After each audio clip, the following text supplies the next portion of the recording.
Bienvenidos a miprofe.com.mx. Estamos en el área matemáticas, la materia lógica matemática, el tema proposiciones lógicas, el subtema proposiciones lógicas simples y sus conjuntos, el antecedente teoría de conjuntos, y yo soy su asesor fj@miprofe.com.mx. Vamos a ver antes los dos tipos de razonamiento más comunes que tenemos cuando analizamos o revisamos o queremos llegar a una conclusión. El razonamiento inductivo es la conclusión general que se obtiene tomando como referencia un hecho particular.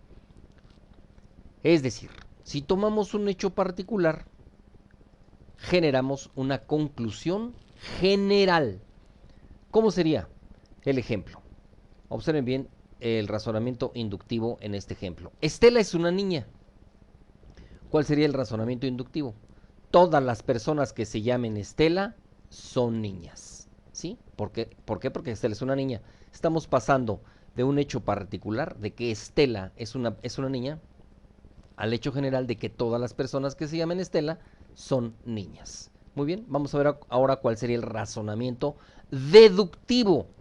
Es precisamente lo contrario. Aquí pasamos de una conclusión es una conclusión particular que se obtiene a partir que se obtiene a partir ahí está, a partir de un hecho general. Es decir, partimos de un hecho general y concluimos una conclusión particular. Por ejemplo, la gardenia es una flor, ¿sí? Estamos partiendo de un hecho general, de que todas las gardenias son flores. Una gardenia es una flor. Luego entonces la gardenia es un ser vivo. Estamos pasando a la conclusión particular de que la gardenia es un ser vivo. Vamos a ver ahora las proposiciones lógicas.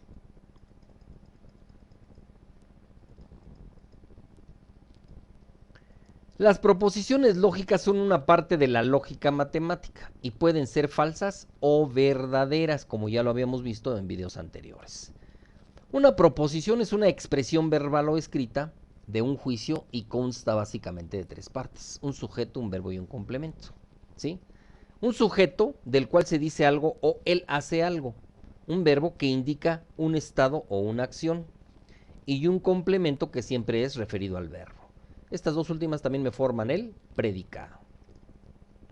Las proposiciones se abrevian con una letra mayúscula. Por ejemplo, México tiene mucho litoral, la podemos representar con la letra P. Y así cualquier proposición. Es decir, P. ¿Qué significa P? Que México tiene mucho litoral.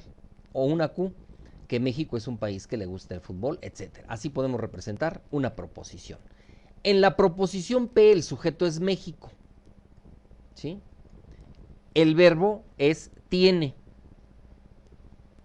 Y por supuesto que mucho litoral será el complemento. En todo este capítulo solo estudiaremos los enunciados o proposiciones declarativas porque son las que podemos representar mediante la lógica matemática. Vamos a ver las clases de proposiciones. Esto también ya lo vimos, repito, en el video, en uno o dos videos precedentes. Simple si solo tiene un sujeto y un predicado, es decir, nada más tiene verbo y complemento. Compuestas, el caso contrario a las anteriores. Cerradas si tiene determinado el sujeto, abiertas si no lo tiene determinado, afirmativas o negativas según afirmen o nieguen, y verdaderas o falsas según corresponda o no a su realidad. Vamos a ver las proposiciones simples. Las proposiciones simples pueden ser falsas o verdaderas, como ya lo dijimos, y no tienen conectores como y, o, entonces, y generalmente contienen el verbo ser o estar. La podemos también definir como una sola oración que será falsa o verdadera, o como una oración declarativa que tiene un sujeto y un predicado. Por ejemplo, el camarón es un marisco. Observen bien, aquí está el verbo es, ser o estar, perdón. Ese es el verbo. El camarón es un marisco. Esa es una proposición verdadera. El platelminto es un pez. Eso es una proposición falsa. El platelminto no es un pez, es un gusano plano. Vamos a ver la representación gráfica de las proposiciones simples. Mediante los diagramas de Venn, también podemos representar las proposiciones simples como un conjunto. Ejemplo, A es un número primo, por lo que podemos representar esta proposición como sigue. A, el conjunto de los números primos. Aquí está. A, el conjunto de los números primos. Es decir, donde está el 3, el 5, el 7, etcétera, etcétera. Segundo ejemplo.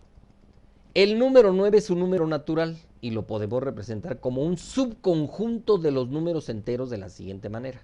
Aquí tenemos el 9, que es el conjunto de los números naturales. Y este conjunto de los números naturales pertenece al conjunto de los números enteros o está contenido en el conjunto de los números enteros. Es decir, el conjunto n es un subconjunto del conjunto i de los números enteros. Vamos a ver ahora las proposiciones abiertas.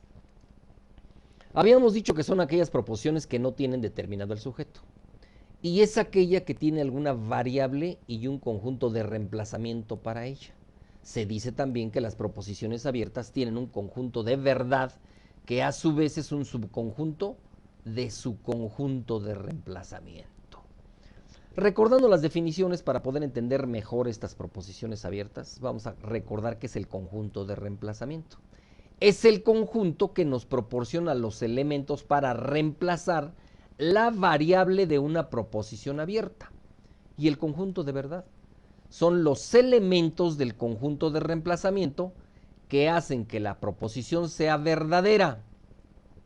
Y esto significa que una proposición abierta sea una proposición verdadera. De acuerdo con los diagramas de Venn, esta proposición también se pueden representar con esquemas de Venn, como aquí lo podemos ver. Ejemplo, sea T el conjunto de los números impares, y este como un subconjunto desde luego de los números naturales, ¿cómo podemos reemplazar a este conjunto T de los números impares? Vamos a ver primero ese conjunto. Aquí lo tenemos, el conjunto T que pertenece al campo de los números naturales o al conjunto de los números naturales, ¿sí? Pero me dice que es el conjunto de los números impares. El conjunto de los números impares. Muy bien. ¿Cuál será su conjunto de reemplazamiento? Pues sería R, el conjunto de reemplazamiento que lo podemos poner de la siguiente manera. Los números Y, tales que Y sea igual a A1, A2, A3, así hasta infinito, ¿sí? Donde A es un número impar y donde A pertenecen al conjunto T, ¿sí? Y por lo tanto aquí está su conjunto de reemplazamiento. Observen bien, aquí está R, que sería 1, 3, 5, 7, 9, etcétera. Todo esto dentro del campo de los números naturales. Y esto es el fin del tema. Muchas gracias.